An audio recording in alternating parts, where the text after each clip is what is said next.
సోమాపురం అనే ఊర్లో శివయ్య అనే వ్యక్తి నివసిస్తూ ఉండేవాడు. ఆయన కొడుకు రాము మహాసోమరి.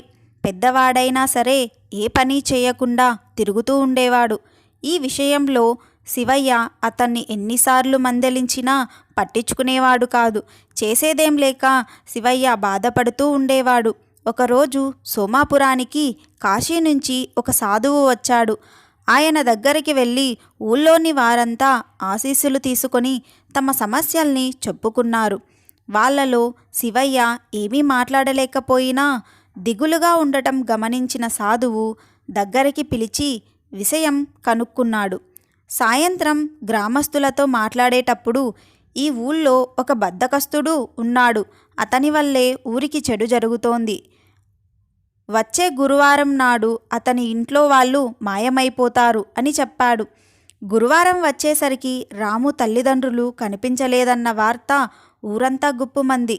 అంతే, ఇతని వల్ల ఊరికి చెడు జరుగుతోందంటూ అందరూ రాముని దూరం పెట్టారు.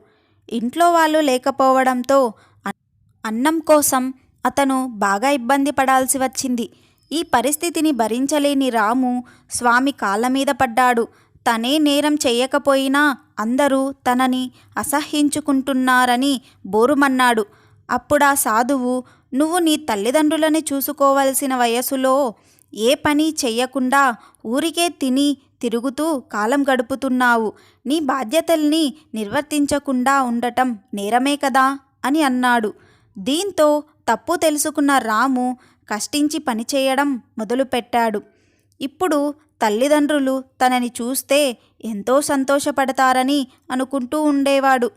కొన్నాళ్లకు సాధువు మళ్ళీ ఆ ఊరికి వచ్చాడు. అందరితో మాట్లాడుతూ బద్ధకస్తుడు మారిపోవడం వల్ల అతని ఇంట్లో వాళ్ళు తిరిగి వస్తారు అని చెప్పాడు. మర్నాడే రాము తల్లిదండ్రులు ఊర్లో అడుగుపెట్టారు. అంతా స్వామి మహిమ అని ఊళ్ళో వాళ్లకు చెప్పిన రాము తల్లిదండ్రులు తమ కొడుకుని మార్చినందుకు స్వామికి మరీ కృతజ్ఞతలు తెలుపుకున్నారు. ఈ స్టోరీ మీకు నచ్చినట్లయితే please like, share and subscribe. Thank you.